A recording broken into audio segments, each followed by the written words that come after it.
일단 뭐 날씨도 좋고 잘 달리고 있었는데요. 이게 어이구 이렇게 부딪혔군요. 지금 견인 차량과 사고가 난 것 같아요. 부딪히는 것만 봐도 이제 사고가 좀 크게 부딪혔구나 싶은 생각이 드는데, 자, 우선은 두 분 과실 비율을 어떻게 생각하실지 영상만을 보고 적어주셔야 되는데, 블랙박스 측 과실, 상대방 측 과실 비율을 써주시기 바랍니다. 양측 다 잘못이 있긴 있는 것 같습니다. 다만 비율이 좀 문제가 될 것 같은데, 박진우 변호사님 어떻게 써주셨는지 볼까요? 블랙박스 과실은 10이고 상대방 과실이 더 크다, 90 써주셨고, 서 변호사님은 블랙박스 과실도 좀 높게 책정하셨네요. 30, 상대방이 70 정도 잘못을 했다라고 해주셨는데, 자, 일단 화면으로 봤을 때는 뭔가 양측이 조금씩은 잘못이 있었습니다. 서 변호사님 조금 블랙박스 과실을 크게 써주셨는데 어떤 이유일까요? 네. 견인 차량이 고속도로 내 갓길에 정차해 있다가 방향지시 등을 켜지 않고 차선에 좀 빠른 속도로 진입을 한 점이 일단은 좀 가장 과실이 커 보이고요. 네. 도로교통법상 차선 변경 방법을 제대로 지키지 않고 진입한 과실이기 때문에 네. 주사고 차량으로 일단 보았습니다. 예. 이 영상을 보시면 그 바로 앞에 지금 블랙박스 차량 바로 앞에 SUV 차량이 네. 이렇게 가는 걸 보면 우측으로 차선 변경을 시도하다가 갓길 정차된 견인 차량들 때문에 다시 이렇게 원래 맞아요. 차선으로 복귀하는 모습을 볼 수 있었어요. 네, 앞서 지나간 차량 말씀하시는 거죠? 그런 부분에 있어서 조금 전방 주시 의무를 더 했다면 네. 이런 상황을 뭐 감속을 하거나 조금 예의주시했을 것으로 조금 기대할 수 있을 것 같아요. 그래서 속도에 비해서 또 안전거리도 조금 다소 짧은 듯 부족한 듯 보이고요. 그래서 일부 과실을 인정해서 30% 정도 저는 일단 과실을 책정했는데, 네. 요거는 이제 변동 가능성이 있는 부분이니까 일단 알고 이 계시면 될 것 정도로 같습니다. 일단 말씀을 해주셨고, 근데 박진우 변호사님도 뭐 상대방 과실이 더 크긴 하지만 블랙박스 과실은 10 정도로 좀 적게 잡아주셨거든요. 네. 통상 이런 사고의 경우에 사고 차량 간의 관계를 좌우 관계냐, 네. 선후 관계냐에 따라 주사고 차량이 달라지게 됩니다. 네. 이제 선후 관계인 경우, 그러니까 뒤에서 들이받은 형태가 되면 후미 추돌 차량이 가해 차량이 되고요. 네. 근데 좌우 관계인 경우에는 진로 변경 차량이 가해 차량이 되게 될 텐데, 이 사건 같은 경우에는 선행 견인 차량을 뒤에서 받은 형태이긴 한데, 네. 진로 변경 과정에서 후미추돌 사고이기 때문에 좌우 관계로 봐야 될 것 같습니다. 이런 진로 변경 관계에서도 이제 선후 관계를 보게 되려고 한다면 통상적으로는 한 15m에서 30m 정도 변경한 차량이 쭉 앞으로 가게 되면서 이렇게 추돌하게 되면 이렇게 선후 관계로 봐가지고 블랙박스 차량인 후행 차량이 이제 주사고 차량이 될 수 있는데, 네. 그런 것들이 전혀 보이지 않기 때문에 일단은 이제 견인 차량이 주사고 차량이 될 것 같고요. 예.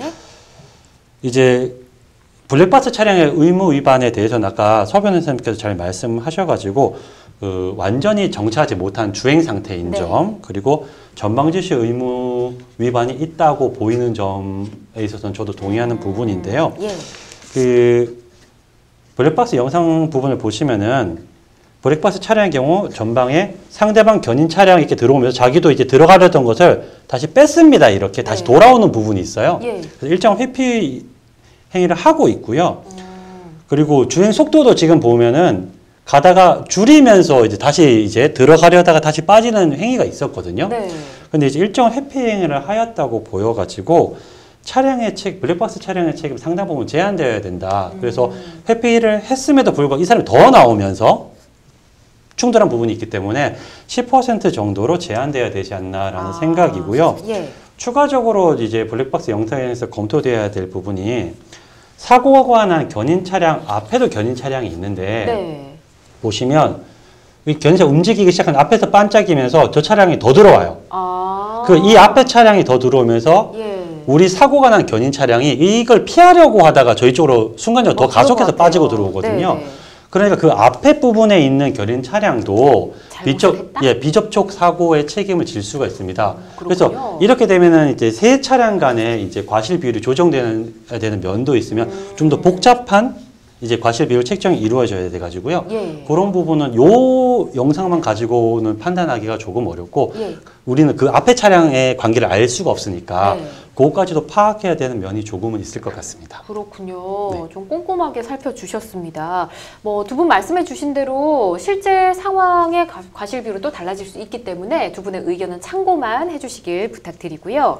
지금 갓길에서 이렇게 뭔가 사고가 발생을 했습니다. 고속도로 갓길에 보면 가끔 차량을 주차를 해놓고 뭐 쉬는 건지 잠을 주무시는 건지 뭐 이런 분들도 있더라고요. 근데 이 고속도로 갓길에 차량을 어떻게 보면 장시간 정차를 해놓는 거잖아요. 이게 괜찮은 건가요? 법적으로 문제 없을까요? 문제가 좀 있습니다. 갓길이라는 게 고속도로 또는 자동차 전용 도로에서 도로의 가장자리에 놓인 길 이렇게 규정이 되어 있는데요. 원칙적으로 이용할 수가 없습니다. 갓길은. 예외적으로 허용되는 것들이 법적으로 정해져 있는데 제가 말씀을 드리면 차량의 고장이나 부득이한 사유로 정차 또는 주차하는 경우 법령의 규정이나 경찰 공무원 지시에 따라서 그 위험 예방을 하기 위해서 이렇게 이용하는 경우 도로 관리자가 유지 보수하기 위해서 순회하기 위해서 정차 또는 주차하는 경우 경찰용 긴급 자동차가 임무 수행을 정차하는 경우 이런 경우 이외에는 이용하지 못하는 것이 됩니다. 따라서 이제 긴급 상황이 아닌 갓길로 주행을 한다거나 졸음 중 운전이 와가지고 갓길에 주정차한다거나 이런 것들은 불법 행위가 되겠죠. 그래서 이제 특히나 이제 갓길 주정차 같은 경우는 대형 사고로 이루어질 염려가 있기 때문에 특히 야간에는 삼가하셔야 될 거고요. 부득이한 경우라고 한다면 주차 표시표 이런 것들을 뒤에 놓고 하셔야지 안 그러면 대형 사고로 이어질 수 있다는 점을 꼭 명심하셔야 될 것 같습니다. 고속도로 이제 달리다 보면 뭐 갓길 원래 이렇게 말씀해주신 예외적인 경우만 이용을 할 수 있고 또 충분히 뭐 이렇게 주무시지 못해서 좀 졸린 분들 같은 경우는 졸음 그 지역이 따로 굉장히 자주 있더라고요. 졸음 쉼터라고. 졸음 쉼터. 그런 지역도 있으니까 갓길에서 이런 행위를 하는 건 좀 자제해 주셨으면 좋겠습니다. 그리고 또 이런 사람도 있다고 하는데요. 뭐 이렇게 길을 가다가 오른쪽 이렇게 출구로 빠져야 되는데 이게 빠지질 못해서 갓길을 이용해서 조금씩 뒤로 후진을 해서 이제 원래 가려던 길로 가고 싶어서 이렇게 하는 경우가 있는데 이렇게 해서 사고가 나는 경우가 있더라고요. 이게 잘못된 행동이죠? 네, 맞습니다. 자동차의 운전자는 도로교통법상 그 차를 운전하여 고속도로 등을 횡단하거나 유턴 또는 후진해서는 안 됩니다. 그리고 고속도로나 그 자동차 전용 도로에서 자동차의 고장 등의 이런 부득이한 사유를 제외하고는 그 갓길, 요즘에는 길 어깨라고 하는데요. 그 갓길로 통행하면 또 안 됩니다. 고속도로, 자동차 전용 도로 등의 갓길을 이제 통행을 하게 되면 통행 위반 시에는 범칙금 승하차는 7만 원, 그리고 벌점 30점이 부과됩니다. 그렇군요. 절대 해서는 안 되는 몇 가지를 또 함께 짚어봤습니다. 여러분 참고해 주시고요. 자, 지금 생방송 법률 상담 함께하고 계십니다.